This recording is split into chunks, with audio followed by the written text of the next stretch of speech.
اجرکم اللہ، برداشت کر پائیں گے؟ بس بھئی ساری بیبیاں خیموں سے باہر آ گئیں۔ حمید ابن مسلم کہتا میں نے دیکھا ایک بوڑھی بی بی ہے، ان کی کمر ٹوٹی ہوئی ہے، وہ اپنے دونوں ہاتھ کمر پہ رکھ کے کمر کو سیدھا کر کے بار بار جلتے ہوئے خیمے کے اندر جاتی ہیں، پھر شعلوں کو دیکھ کے باہر آتی ہیں۔ میں سمجھ گیا اس بی بی کی کوئی بہت ہی قیمتی شے اندر رہ گئی کہ میں نے دیکھا جلتے ہوئے خیمے کے اندر گئی وہ بی بی، ایک جوان کا بازو پکڑ کے باہر لائیں۔ میں نے پوچھا یہ بی بی کون ہے، یہ جوان کون؟ سب نے کہا یہ بی بی زینب کبریٰ، وہ جوان سید سجاد، محافظ امامات۔ اجرکم اللہ، اجرکم اللہ۔ بس بھئی ایک مرتبہ جناب زینب نے آواز دے کے کہا ام کلثوم، سانس لے لے میں بھی پڑھوں گا، اگر ایسے روئیں گے کوئی بے ہوش ہو جائے گا۔ جناب زینب کبریٰ نے آواز دے کے کہا ام کلثوم، سب بیبیوں سے کہیں اپنے اپنے بچے دیکھ لیں، سب کے بچے ہیں۔ مولا علی کی ایک بیٹی ہے، نام ہے خدیجہ، وہ رو کے کہنے لگی بی بی میرے دونوں بچے گھوڑوں کی ٹاپوں تلے آ کے شہید ہو گئے ہیں۔ سب بیبیاں اپنے اپنے بچے دیکھ رہی۔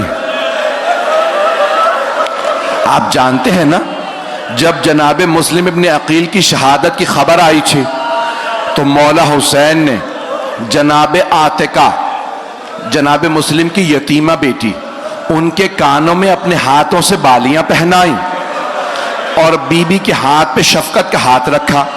مولا کی بھانجی بھی تھی، سر پہ شفقت کا ہاتھ رکھا، کانوں میں نئی بالیاں پہنائیں۔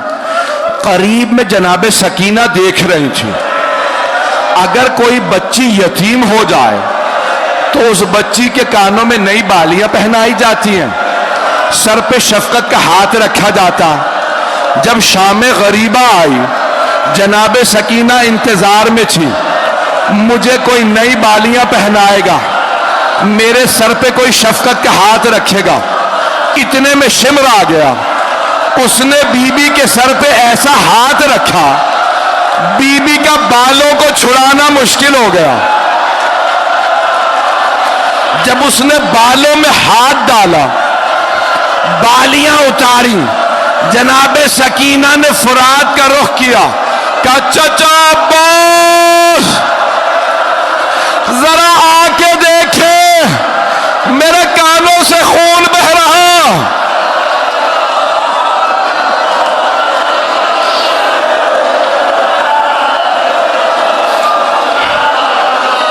اجرکم اللہ۔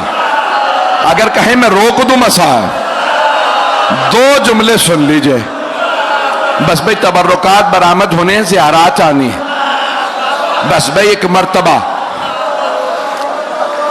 جناب زینب نے کہا بی بی اپنے اپنے بچے دیکھ لو۔ آپ جانتے ہیں نا اگر کسی بیوہ خاتون کے سامنے یتیم بچوں کو کوئی تماچا مارے تو بیوہ خاتون فوراً سہارا تلاش کرتی ہے۔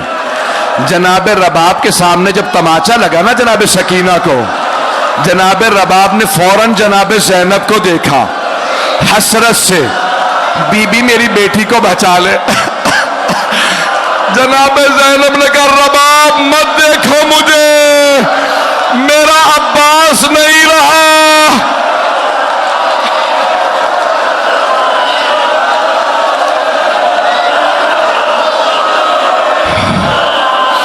ہائے بس بھئی آخری جملے سن لیجئے۔ کچھ ہی دیر گزری تھی، جناب رباب نے رو کے کہا کہ بی بی میری سکینہ کا کچھ پتہ نہیں ہے۔ جناب زینب نے فرات کا رخ کیا، کہا عباس سکینہ کا کچھ پتہ نہیں۔ پھر جناب زینب مقتل میں اتر گئیں، آوازیں دینے لگی سکینہ کہاں ہو؟ سکینہ آپ کی ماں بہت پریشان ہے۔ سکینہ سکینہ۔ اچانک ایک کٹے ہوئے گلے سے آواز آئی، زینب آہستہ بولو۔ نہ جانے ظالم نے کتنے تماچے میری بیٹی کے رخساروں میں درد ہے. جناب زینب آگے بڑھی, جناب سکینہ کو گود میں لیا, کاندھے سے لگایا, ایک سوال کیا, سکینہ بابا کا سر قلم تھا, آپ نے کیسے پہچانا یہ آپ کے بابا ہے؟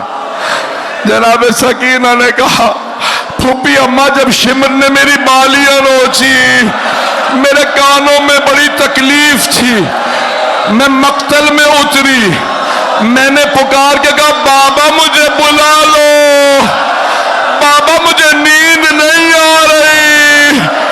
پھوپھی اماں کٹے ہوئے گلے سے آواز آئی, الیہ الیہ یا بنیا, میری لخت جگر میرے پاس آ جا.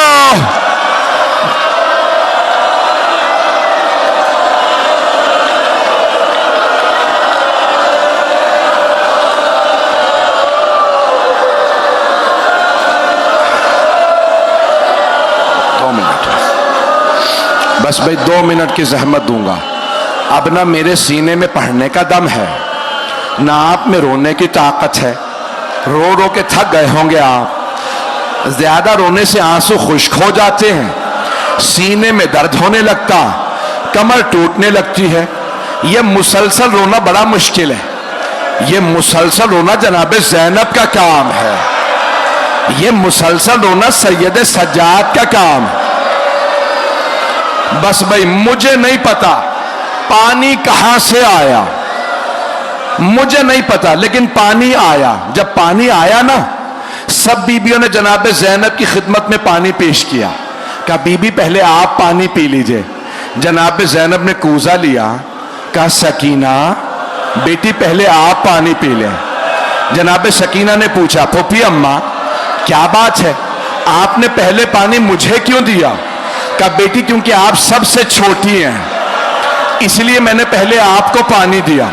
جناب سکینہ نے کوزہ لیا, پانی نہیں پیا, بی بی مقتل میں اتر گئے. ایک مرتبہ جناب زینب نے کہا بیٹی کہاں جا رہی ہیں؟ کہا پھوپھی اماں مجھ سے چھوٹا میرا بھیا علی اصغر ہے, میں پہلے بھائی کو پانی دوں گی.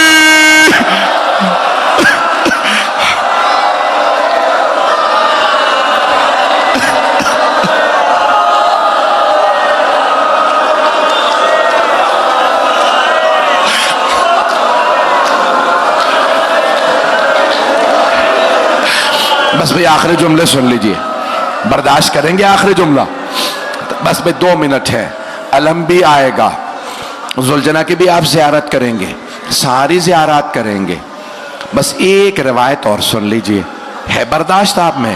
اگر کہیں میں روک دوں, کہیں تو پڑھ دوں, مجھے پتہ نہیں چل رہا آپ سننا چاہ رہے ہیں.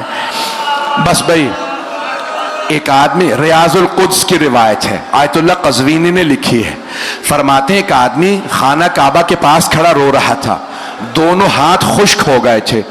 دوسرے نے پوچھا کیا بات ہے, ہاتھ تیرے کیسے خشک ہوئے؟ کہا میں بتا نہیں سکتا. کہا بتا تو صحیح, کہا نہیں بتا سکتا. اس نے بہت زور دیا, کہا ٹھیک ہے میری زندگی میں نہ بتانا کسی کو. کہا میں کربلا میں تھا, لوگ حسین کے تبرکات لوٹ رہے تھے, جب میں لاشے پہ پہنچا بس ایک انگوٹھی باقی تھی, میں نے انگوٹھی اتارنا چاہی, انگوٹھی نہیں اتری, میں نے خنجر نکالا, انگلی کو کاٹا, انگوٹھی اتاری. اچانک میں نے دیکھا نور کی اماریاں اتر رہی ہیں, میں جا کے جھاڑیوں میں چھپ گیا. پہلی نور کی اماری سے 3 نور باہر آئے. پہلا نور حسین کے سرہانے بیٹھا, رو رو کے کہنے لگا ہائے میرا نواسا مارا گیا. دوسرا نور باہر آیا, حسین کے دائیں طرف بیٹھا, کہنے لگا ہائے میرا لال حسین مارا گیا. تیسرا نور باہر آیا, حسین کے بائیں طرف بیٹھا, رو رو کے کہتا تھا ہائے میرا بھائی حسین مارا گیا. یہ تینوں رو رہے تھے, اتنے میں نور کی دوسری اماری اتری، اس میں سے کچھ برقع پوش بیویاں باہر آئی۔ ایک بی بی، پہلی بی بی، پہلے نور سے آ کے گلے ملی اور رو رو کے کہنے لگی بابا میں نے چکیاں پیس کے پالا تھا، آپ کی امت نے میرا بیٹا مار دیا، بابا میں نے بڑی زحمتوں سے پالا تھا۔ کہ ابھی وہ بی بی رو رہی تھی کہ حسین کے کٹے ہوئے گلے سے آواز آئی، اماں وہ جو جھاڑیوں میں چھپا ہے اس نے میری انگلی کاٹی ہے، ہائے حسین۔